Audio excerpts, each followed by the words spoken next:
The Tao Te Ching Chapter 9. In the ancient text the Tao Te Ching by Lao Tzu, we can see that each verse is an aspect and expression of a variety of concepts of non-dual philosophy. In this video series we will look at each chapter of the Tao Te Ching sequentially. Let's listen to this verse of the poem, as beautifully translated by Stephen Mitchell, and then investigate its deeper meaning. The poem reads: Fill your bowl to the brim and it will spill. Keep sharpening your knife and it will blunt. Chase after money and security and your heart will never unclench. Care about people's approval and you will be their prisoner. Do your work, then step back. The only path to serenity. This verse aligns closely with non-dualist concepts in the following ways. Letting go of excess. The verse advises against excessive accumulation of possessions or the pursuit of wealth. If you fill your bowl to the brim, this can cause it to spill. The message suggests that attachment to material possessions, wealth, or security can lead to imbalance and dissatisfaction. Non-dualism emphasizes the importance of letting go of attachments and desires that arise from the illusory sense of separation.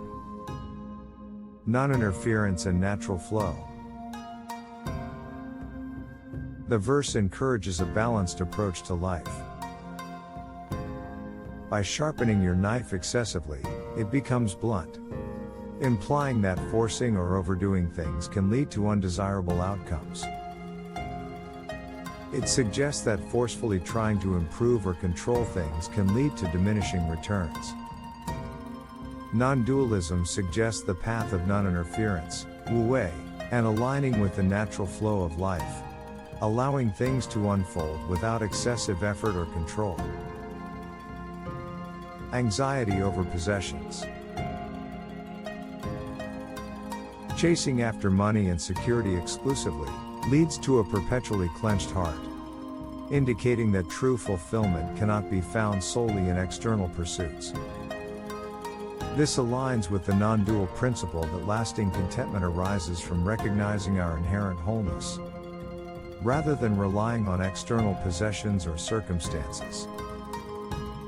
Non-dualism teaches the importance of finding inner peace and contentment.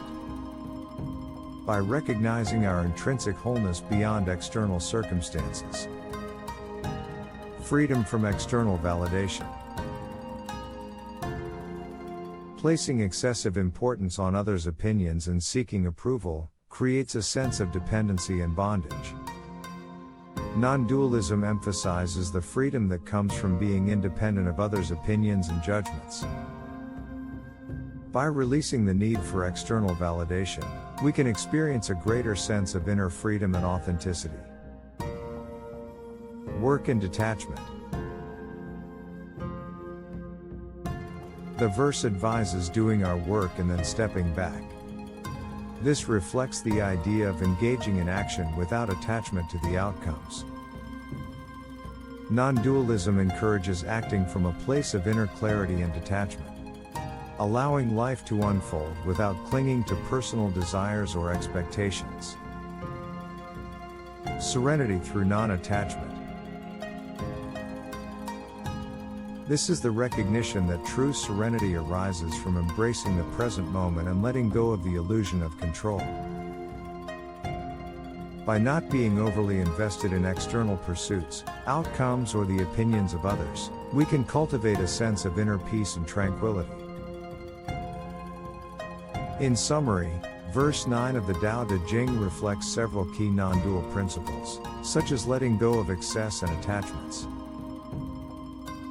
finding inner peace beyond external pursuits, letting life flow without forcing results, being content with what we have,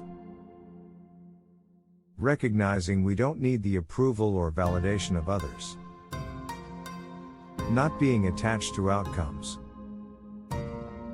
and achieving serenity by realizing we're not really in control. If you take one message from this verse, it is this: seeking fulfillment through external pursuits and the approval of others leads to perpetual dissatisfaction, while finding contentment within ourselves brings lasting serenity.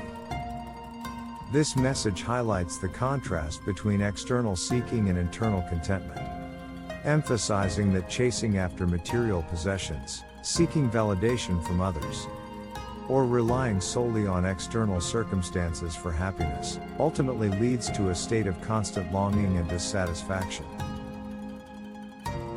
In contrast, recognizing and nurturing our inner source of contentment and peace brings about a lasting serenity that is not dependent on external factors.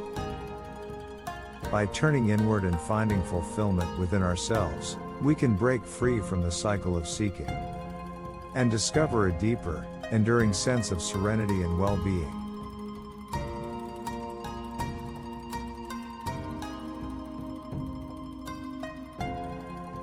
Thanks for watching.